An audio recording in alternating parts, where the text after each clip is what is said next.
We are live. I'm here with Pykris. Pykris, say hello. Hello. How are you been doing? What's new since we talked last? Uh, Not a whole lot.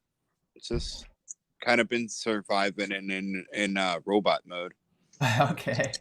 Can you tell the viewers a recap of the last couple of times we spoke? We did pre-recorded, edited interviews.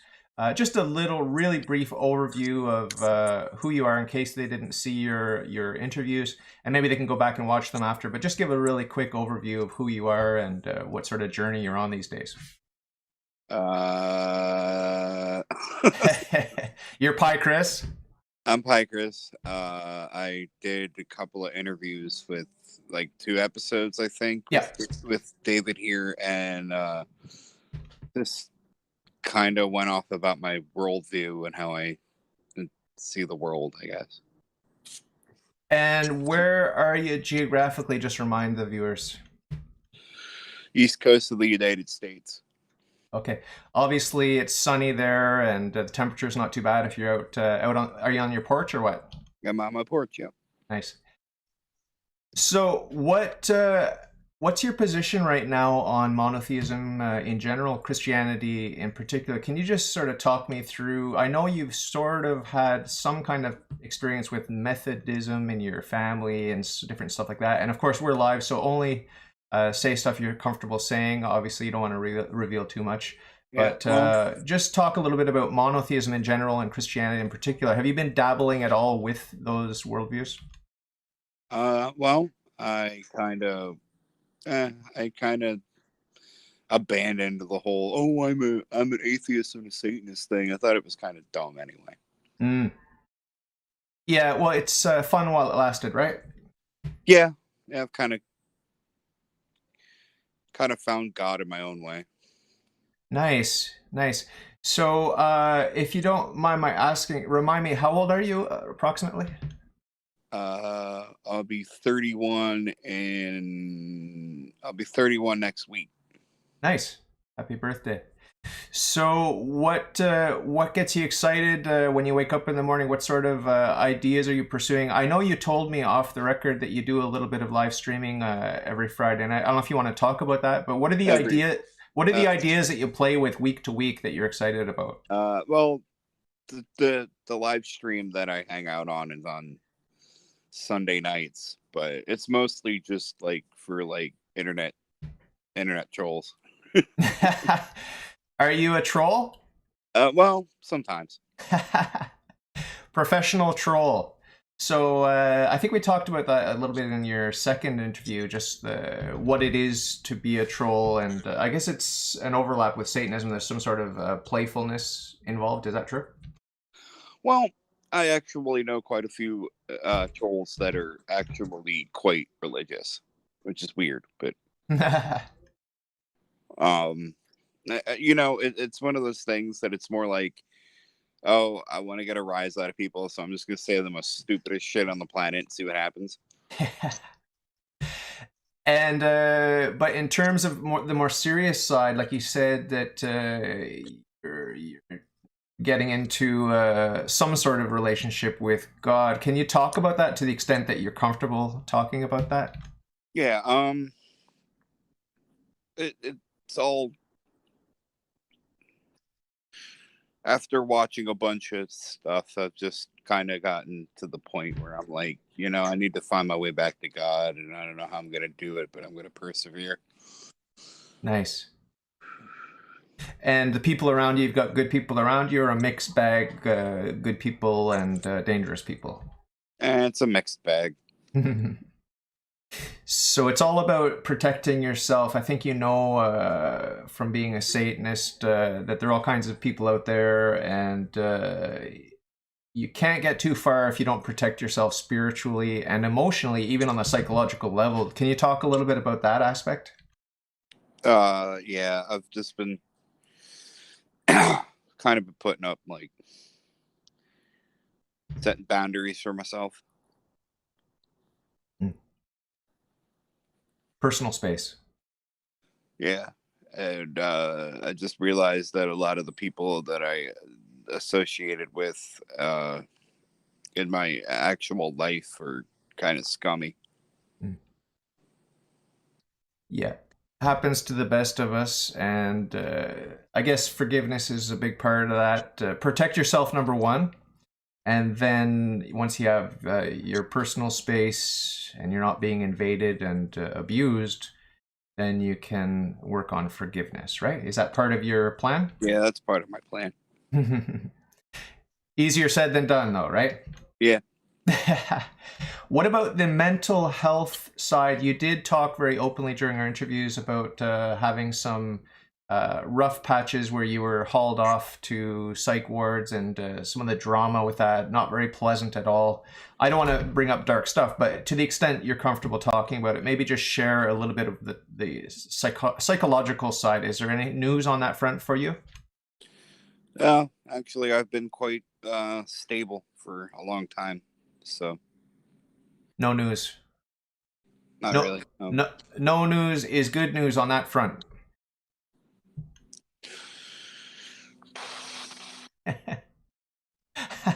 Enough said. So, you're settling into a pretty stable lifestyle.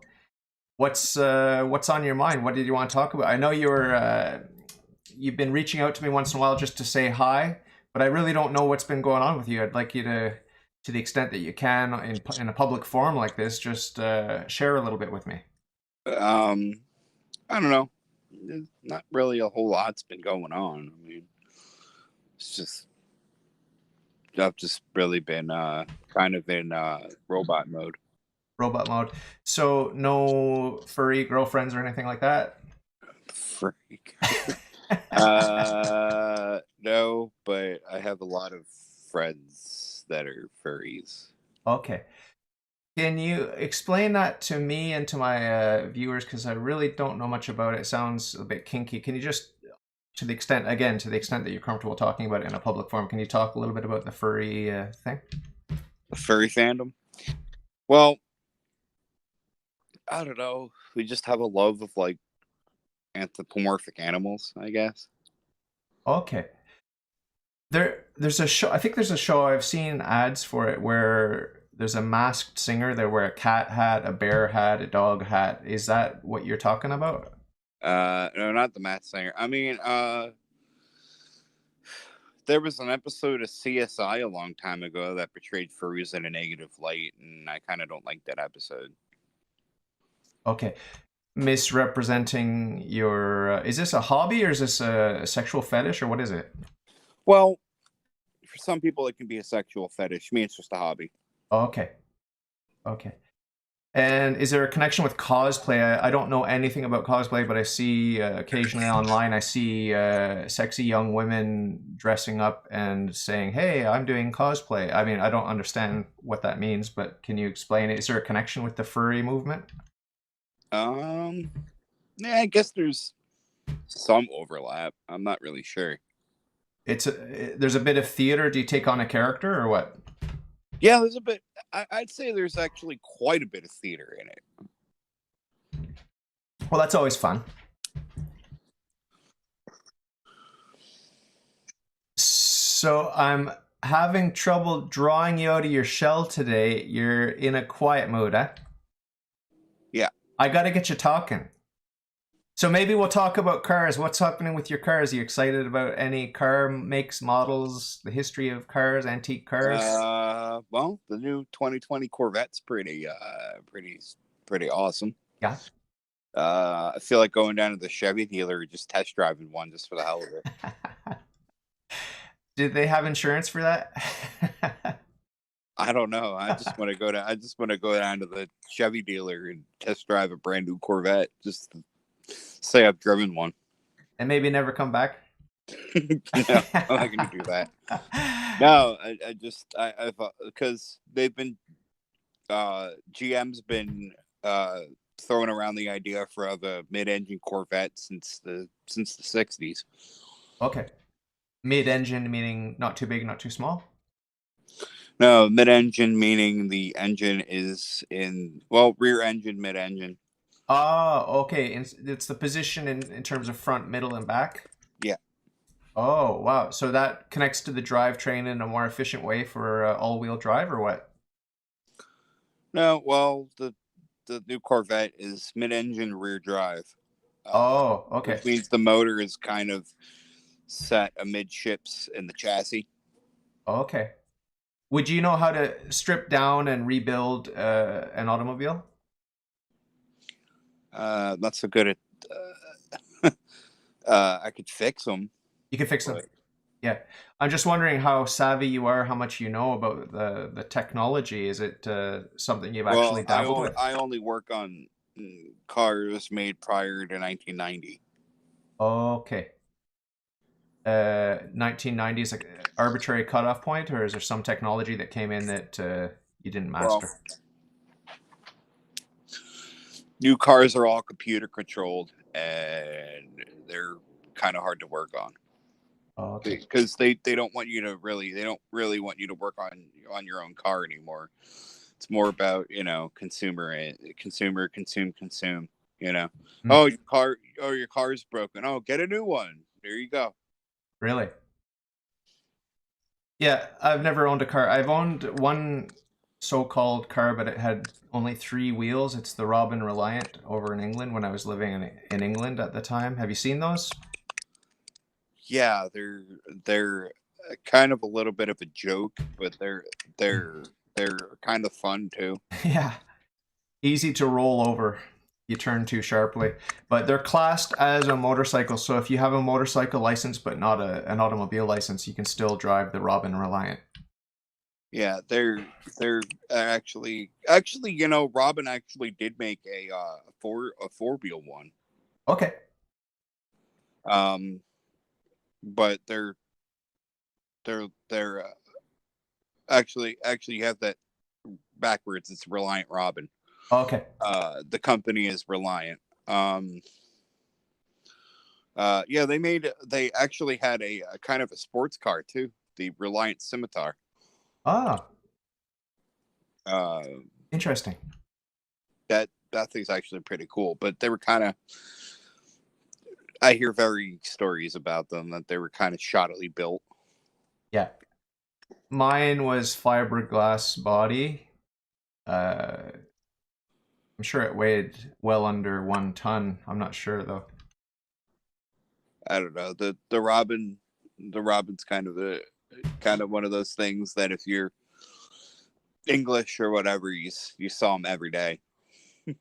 Have you But spent? there's a big club for them in England. Yeah, People who own Reliance. There's a big club for them over there. yeah.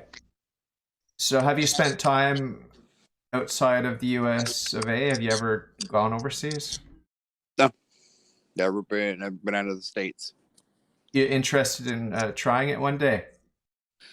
Yeah, yeah. I want to go to. I at least want to wind up in Canada someday. Yeah. Just bring a parka and a toque and You mean a beanie?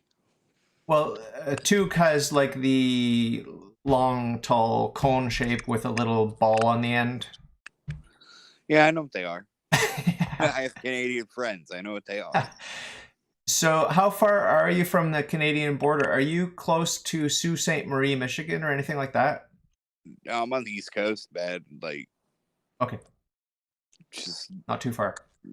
no, the state of New Jersey. Oh, okay. Oh, okay. Yeah. I'm Lots. about probably. I'd say it would take me probably about I don't know about 10 hours to get to Canada. Oh, okay. That's a little bit of a drive. But a lot of Catholics in New Jersey, that's the stereotype. Italians, Catholics. Is there any truth to that at all? North Jersey. That's North Jersey. I think your thumb might be on the camera lens. Is Oh, that sorry. possible? Oh, I okay. didn't realize my thumb was on the camera. The smoke looks really good though in camera. It's giving a special effect. Looks good with the sunlight. But so you're not exposed to a lot of Catholicism where you are geographically, then? I think there's a Catholic church near me, but I'm not exactly sure where it is.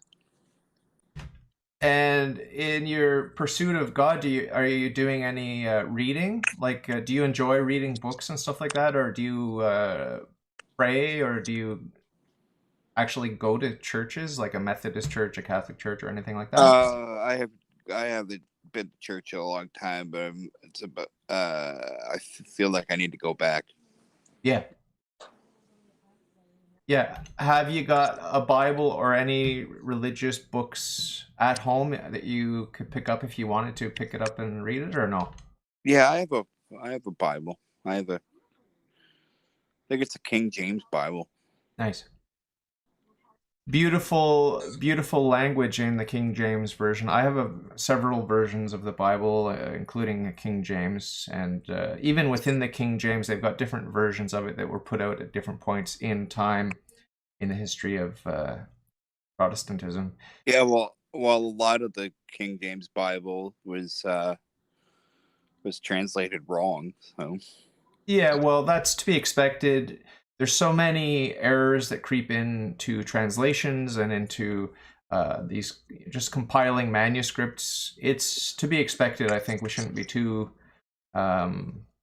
we shouldn't be too upset to find errors in these translations and in these different compilations. And that's why, as a Catholic, I'm very happy to have the living magisterium, so I don't need to depend on the book per se. I don't need to have any anxiety. I don't have anxiety about the book. Like, is it the proper translation? Is it the right set of manuscripts? Because scholars have a rough time deciding which fragments to include, which fragments to exclude. And I don't need to worry about any of that because I have a living magisterium that tells me the bounds within which I can explore the faith and I can explore the interpretation of God's word, because there are many, many layers of meaning in the Bible, and we're free to play with that and to interpret that within bounds. Like, we can't go beyond certain bounds, but within those bounds, we're free to explore. So I really enjoy being a Catholic in that way. I don't know what the Methodist approach is. I'm assuming they're a Protestant form of Christianity, therefore they must be heavily Bible based. Well, actually, Methodism is a spin-off of the Anglican Church. Okay. Okay. Were they Puritans? I don't think so. No. I don't know much about them. I should look into it. But you were exposed to a bit of that growing up, I believe. No? Yeah, I was. What does I think I said on a previous interview that my dad's a non-practicing Irish Catholic and my mom is a Methodist. Right. Okay. So are you in touch with both parents? Are they both around? Yeah, I live with both my parents. Okay. So if you wanted to, you could at least ask a few questions about those two churches. Yeah. What does it look like inside a Methodist church? I've never been inside one. Is it very ornate with statues and images and candles and incense? Very plain. Okay. People just sing, and there's a preacher up front that maybe leads the worship and the songs, and maybe giving a long, what do they call it? A sermon? Is that right? Yeah, a sermon. I don't know. It's kind of plain, just very simple. Yeah.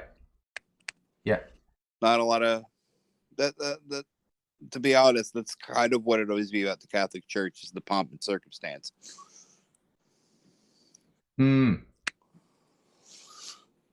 Yeah. All the bells and whistles. Yeah, that kind of a turn off, really. So,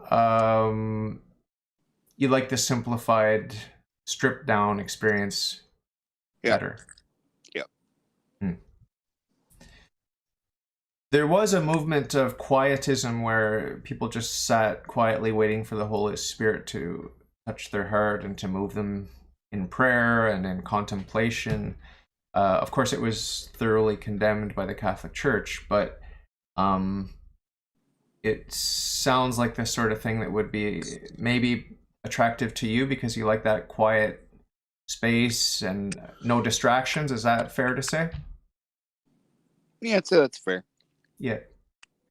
You take time for yourself every day to be quiet. It seems like where you are right now is pretty quiet. Yeah. I live in a quiet neighborhood. It's just, Nice. you know. So you mentioned something about being in robot mode. Can you expand on that? I've never heard that expression before. Just, I don't know. Autopilot. Yeah, autopilot. Yeah. Smoke your smokes. Listen to your music. Have you been discovering any good music? Yeah, I've been listening to a lot of prog rock lately. Nice. Which era? The 60s, 70s? 70s, early 80s, like Rush and Yes and Okay. Yeah. Rush, good Canadian band, right? yeah, Brit Neil Peart. Yeah.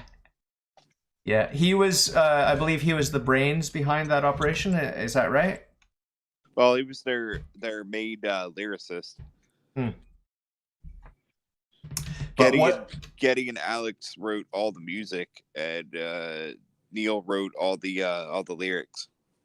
Great music and even better lyrics, I would say. I would say the lyrics were better. But Neil Peart also, he's a great songwriter, but it's kind of annoying because a lot of it was inspired by Ayn Rand, and it's kind of annoying. So you're totally over the Ayn Rand objectivism trend. You're over it. Yeah, I've been over it for a long time. What do you do when you meet someone who's totally head over heels enraptured by that? What do you say? Do you keep quiet? You keep your thoughts to yourself? Yeah, I keep my thoughts to myself. But saying that, I still think the way Neil Peart interpreted it was actually pretty dope. Yeah. Yeah, I wasn't aware of that connection, but I'll have to go back and listen. Well, I forget what it's. I don't know, man. I've just been ever since Neil Peart died. I've been just blasting Rush like every day. Yeah. Nice. But I mean, Rush, they're all from Toronto. Yeah. Well, Ontario. They're all from Ontario. For sure. If you say Ontario, that's pretty much Toronto and a couple other little cities. You got Ottawa, the nation's capital, but I'm from Kingston, Ontario. It's a little town, maybe, I don't know, 200,000 people, something like that. But Toronto's the city, the capital of Canada, so a lot of people there. Yeah, a lot of people. Yeah.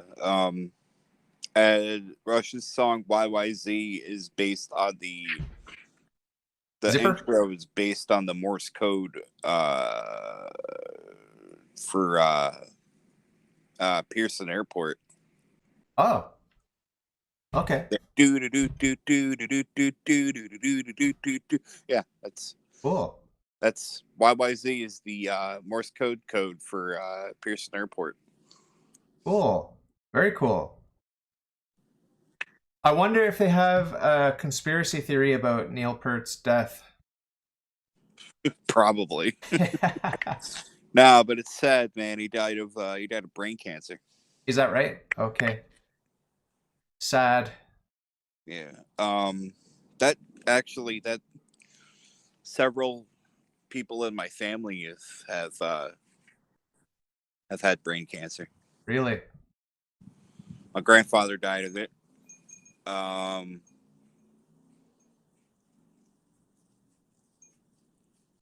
mom's cousin has had 2 brain tumors. Wow. Do you get your head checked once in a while? I should. Your thumb might be on the lens again. Sorry, I'm doing something. Okay. So, not a problem. So, yeah, that's pretty heavy when you know you have that hereditary trait in the family. It can weigh on you. And So, then, yeah. and then the other side of my family, my dad's side, my grandfather died of Alzheimer's. My aunt died of Alzheimer's, and my other aunt has Alzheimer's. Okay. Yeah. So, So at least, basically, it's a cluster of bad shit. yeah. Yeah. Well, at least you know what sorts of things you might be prone to, and you can let your doctor know if you go to your doctor regularly for your checkup. You can let them know what to look out for. Maybe that might help with early diagnoses or anything that might help, right? Without getting paranoid about it, obviously. Yeah, I'm not paranoid about it. It's just, it's something to keep in the back of your mind. Yeah. For sure. For sure. So, what else is going on with you? It's been probably about a year since we spoke last. There must be something spiritually in terms of growth. Just talk from the heart, man. What's been on your mind? I'm sure you got lots of deep thoughts in that that big head of yours. And just become a lot more forgiving, I guess. Nice. The softer, gentler Pykris. Yeah, just become a lot more forgiving, and I don't let stuff bother me as much. Nice. Feels good, doesn't it? Letting go. Letting go of the resentment, the anger, the frustration, the pain, the misery, the confusion. Feels good. It does. Sadness is not so bad. You can deal with sadness. That's okay. But all that turmoil, that's the black stuff. That's the dark stuff. I'd much rather just have a low level sadness in the background than have that jarring spikes of hatred, anger, resentment, and all that sort of stuff. Don't you agree? Well, yeah, I agree. After my sister died, that's kind of when the autopilot started. Sorry for your loss. That's very painful. Very, very sad. Not easy. Hasn't been easy. I mean, I still cry sometimes. Yeah. Yeah. Well, it's a broken heart that will heal you. It's going to heal you. Yeah, my heart is like a empty space in my heart. Yeah. Takes time. Does. I mean, she died like almost 2 years ago, and I'm still reeling from it.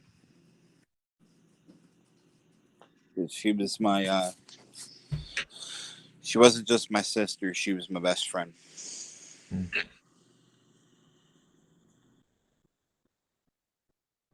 Yeah, you realize the impact that each of us has. Each one of us, we're told by the media, the mass media, that we don't matter, but each and every one of us matters deeply, and we affect the lives of those around us.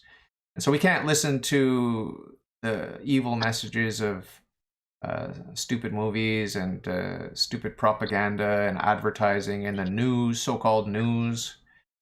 Each life matters, and you have a big impact on those around you. And sometimes we don't realize what a big impact it is until tragedy strikes. But you got to bear in mind your value, the infinite dignity that each person has. Even if it's a bum on the street, you see someone homeless and you don't think, you just walk past them, but you have to think about the fact that this is someone's son, it's someone's brother, and they have dignity just like you have dignity, and they have value, they have worth, and they have an impact on the people around them. And even if they're ignored and shoved to the side and thrown onto the waste basket of life, it's still a human being, and we still have to cherish that.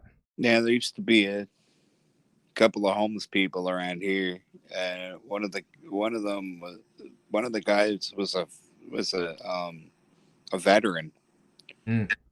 and it made me sad because my dad's a veteran, and I don't know. I probably talked to him for a good hour, and it just broke my heart. Mm. Yep. Discarded by society, but still a rich source of love, compassion, information, life experience, history, and service to his country, most of all. Can you imagine? Yeah, man, the way they, and that's one thing in the States that annoys me, is that they expect these guys to go over and fight a war, and then when they come back, they get no help. Mm. It boggles my mind. Like, how can you do that? Mm. Cold, cold, cold. Like, my dad's a Vietnam vet, and he saw some. I mean, he wasn't in combat, but he saw some stuff over there that'll turn a person white. Mm.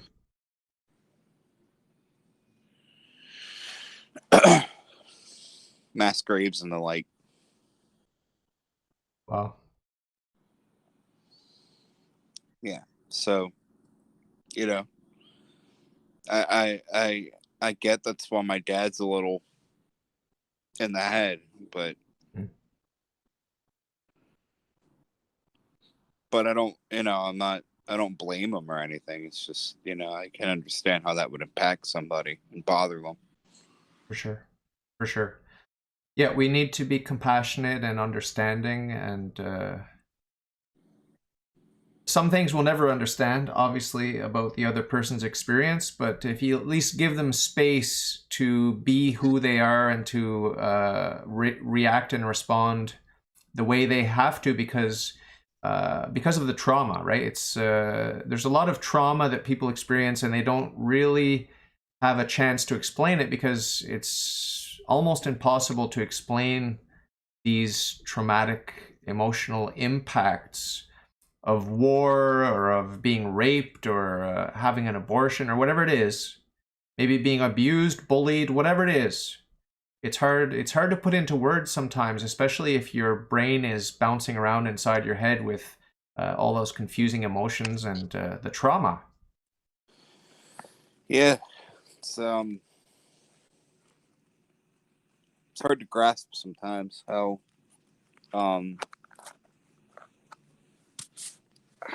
like not caring a lot of people in power are. Yep.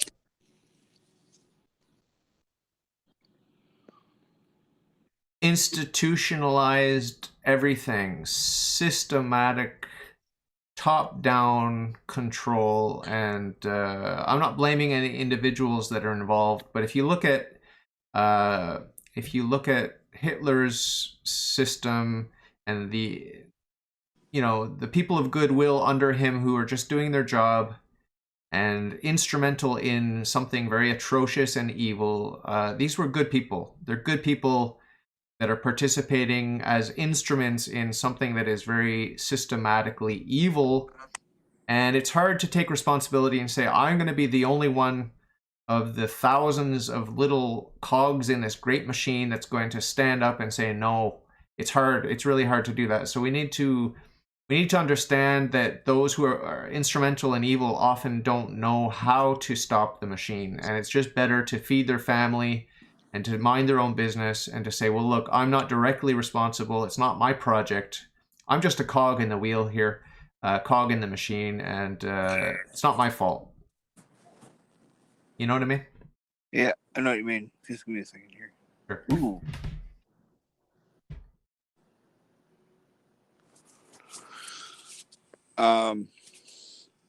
Yeah, it's one of those things, man. It's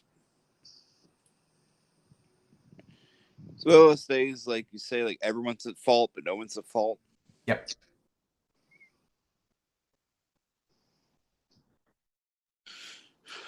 Uh, I met somebody who couldn't grasp that concept. Hmm. You know, everyone's at fault, but no one's at fault at the same time. Yep.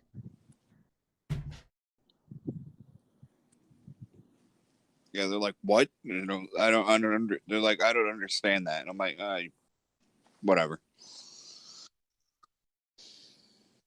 You can't teach that. You gotta experience the injustice, or at least be impacted by it, to see the subtlety of systemic evil.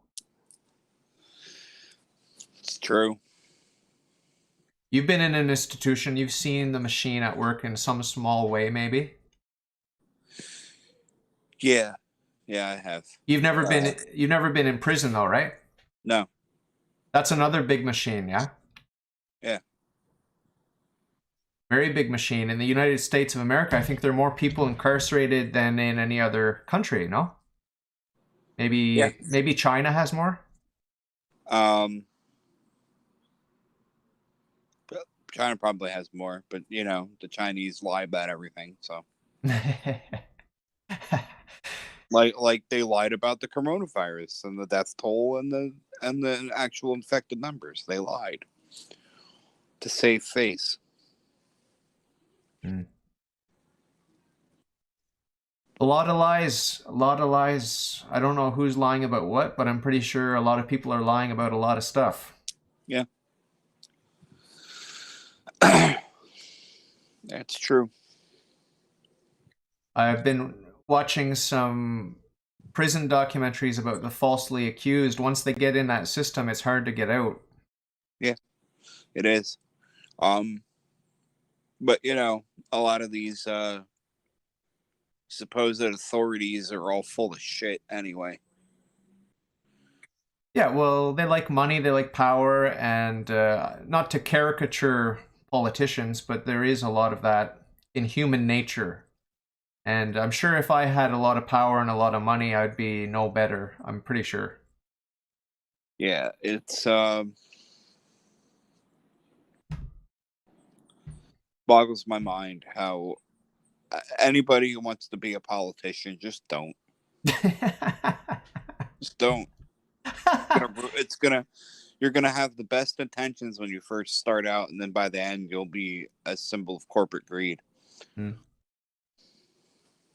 I like your campaign slogan, just don't. If I was running for office, that would be my campaign. My campaign slogan. Just don't. So, yes, we can. Oh, no, you better didn't. So, not to get too controversial, but I don't know where you stand on Donald Trump. What's your take? Do you want to talk about that, or you're okay with that? Yeah.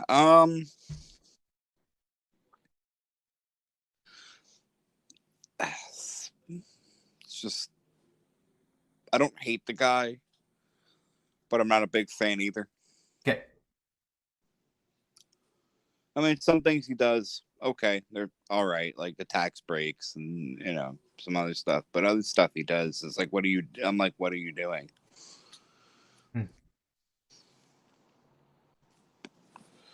So not like a crazy like anti-Trumper, but you know, I have my issues. Yeah. Any prediction for what's coming up in November or no? Well, all the Democrat candidates suck, so I think Trump's going to get reelected. Yeah. That's what the betting polls are saying. Yeah, that's what a lot of people are saying, that because all the current Democrat candidates are all terrible. The only one that was out front, the only one that was in the running that could have beaten Trump, they didn't put any support behind. Who is that? Tulsi Gabbard. Never heard of him/her. It's a her. Okay. Heading inside? What? You're heading indoors? Yeah, my phone's like needs to be charged, so I'm gonna Okay. throw it on charger. Okay. So we could wrap it up here if your phone's dying and if you don't have anything else to say. That's good. I got it plugged in. It's good. We're good. You're okay? It's a typical first world problem.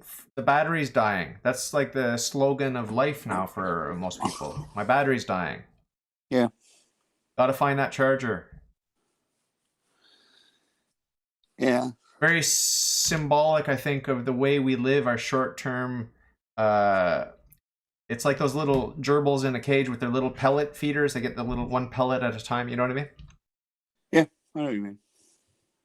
Just keep you occupied, keep you busy. You got your little pellet, little energy pellet. Recharge your phone, check your phone, use your phone, check your phone, recharge your phone. Where's your phone? I think modern technology is both a blessing and a curse. Yeah. Yeah, it's both. It's completely both a blessing and a curse, because it's a blessing because I could be anywhere in the world and, oh, I need to look something up. Okay. Mm-hmm. But the rest of it is like, people are going to be, texting me, Mm-hmm. sending me messages and stuff. And, sometimes I don't want to talk to anybody. You find it hard to resist the comeback, returning the message, or you always respond, or do you ever ignore the messages? Sometimes I ignore messages, but not always. Mm. Well, I noticed with you, sometimes you say hello to me, and then I say hello, and that pretty much ends the conversation. Is that often the case with you? Sometimes. The man of few words, right? Old school. Yeah. Yeah. It's like sometimes I go a couple of days without texting people back. Isn't that called ghosting? Yeah, I think that's called ghosting. Is what it is. So what about food? Are you excited about any food? It seems like you might have gained a little bit of weight since your sister passed away. Is that true? Yeah, I think I'm roughly about 300 pounds right now. Really? Yeah. And is there a connection with the emotion? Probably. It's like I eat when I'm sad. Okay. Yeah, that's very common. So, any plan to curb the appetite or anything like that? I don't know. Not right now. No. Any food discoveries where you discovered you like a certain recipe, or any your favorite restaurant around the corner you discovered? Anything like that worth mentioning? Well, there's a restaurant up the street called Friendly's, and I'm not a big fan, but it's like they have like one thing on the menu that's actually quite awesome. What's that? It's called the Honey Barbecue Chicken Super Melt, and it's like chicken strips, cheese, barbecue sauce and ranch. Oh, sounds good, but it sounds like a lot of calories, man. That's pretty much how I eat every day. That's how I eat. I'm surprised I'm not 300 pounds myself. Yeah, but I don't eat that very often because it's very expensive. Yeah, I want to let you know, I just got a message in the live chat from my dear friend, Nicola Krisick. He says, pray when you're sad. Hard to do, but amazing effect. I think he's right. I think if you could pray to God, reach out to God, even if you're not sure about religion, just reach out to God when you're sad. And Nicola says you're going to get good results. And he's sending his love and blessings to you. So really nice guy, Nicola. I don't know if you've seen him in the comments on my channel, but real sweet guy. Well, I've never really interacted with your audience. Okay. Well, there you go. He's sending you some love and some good advice. Pray when you're sad. What do you think of that? Good idea. Yeah. Yeah, it's a big part of my religion, you know, sadness and the sorrow, the seven sorrows of Mary, the seven sorrows of Jesus, and the suffering, torture, disrespect.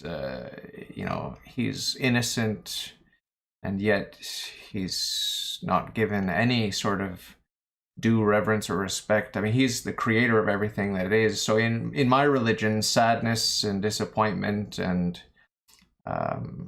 all these sorts of tragic, negative emotions and experiences center on the person of the God-man Jesus Christ. It's very, very powerful. It's very, very poignant, touching, and mind-boggling. It really does give you a lot of perspective on our own little sufferings. And I know your sufferings are significant, losing your sister and other different tragedies that touch your life directly or indirectly. But when you think about God Almighty, who is infinitely perfect, infinitely good, infinitely wise, infinitely loving, and so generous and so humble, that he came and he not only created us, but he took on flesh and he came to redeem us and to suffer and die for our sins. It's really, really touching, and it gives your suffering meaning and perspective, and it can help to bring joy to even the most painful tragedies. So I don't know if you've touched that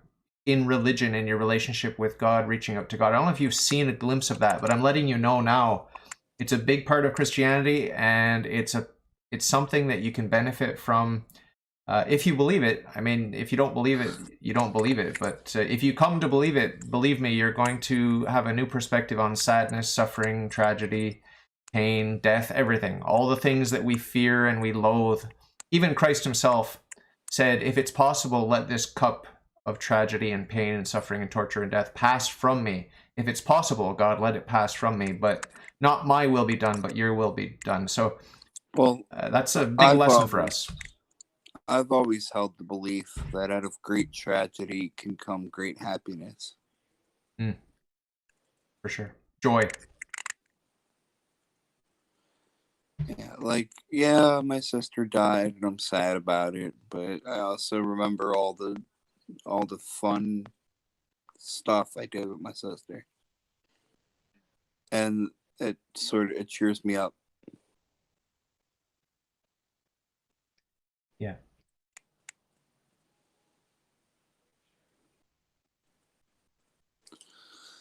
Yeah. Oops, sorry. Trying to get it good. Is your mouth covered? Oh, there you go.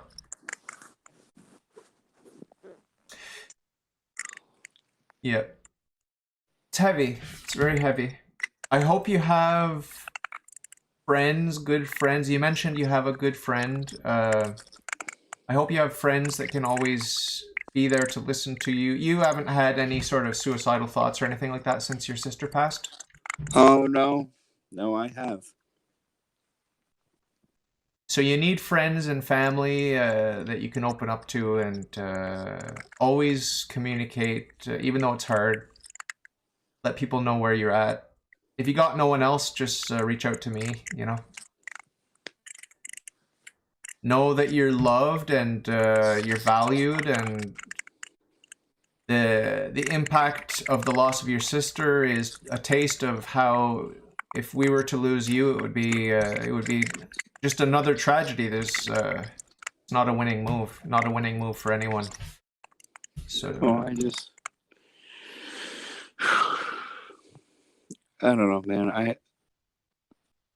My see, I'm the baby, right? yeah. And my sister was 18 years older than me. Mm. She had just turned 18 when I was born. Like, she had turned 18 the previous November, and I was born in March. So,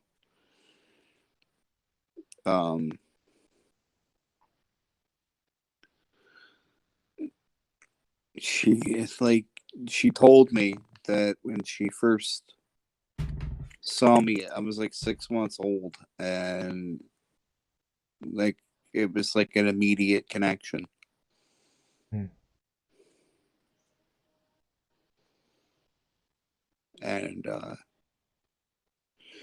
because like she was my half sister, like, so same father, different mother.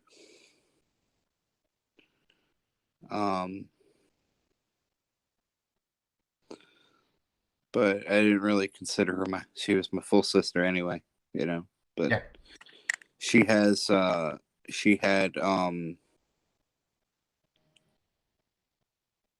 like, I don't know, 7 other siblings from her mother. Mm. But no matter how you look at it, I was like literally her baby brother. So she was very protective of me. She always had my back. And I miss that. Yeah. Yeah, no matter what, she always had my back. Like, she defended me constantly, and to everybody. And I miss that in my life. Do you think she went to a better place? I mean, obviously you see the good in her. She's a creature of God. God loves her, and hopefully she loved God too, and she's in a better place now. Is there any comfort or solace that you get from the fact that maybe she's watching over you now? Maybe she's in a better place. Maybe she can, in some unknown and mysterious way, look out for you. Is it Oh something that no! gives you comfort? Oh no! I already 100% believe she's watching over my family, Okay, good. especially her daughter, Hmm. How old's your daughter? especially my niece. So, How old is she? 20. She'll be 25 in September. Okay, 25. Yeah, she'll be 20. Yeah, she's 20. Basically, she's 25. So, and I'm 31. So she's like, I'm almost 7 years older than her. Almost. And you're close with her? Oh yeah. Nice. She's been. They had to go back to where they were living, to visit, and they'll be back within the week. Okay. Her and her husband and her baby. Ah. How old's the baby? It's about 9 months. Ah. Congratulations. So there's a new life in the family. Yeah, and I said to my niece, I said, it's weird. Your mom dies, and then you get you get pregnant. Nice. It's kind of like, it's a little miracle, I guess. Yeah, for sure. Beautiful. Very touching. I mean, it's not gonna bring back her mom, but she's got somebody new to take care of. Yeah. Nice. Very moving, very moving. Every life is so full of drama. You almost wonder why anyone watches TV and movies when there's so much drama right around us, no? Yeah, well, there's times where art imitates life and life imitates art. So when that happens, it's always kind of like a little spooky sometimes.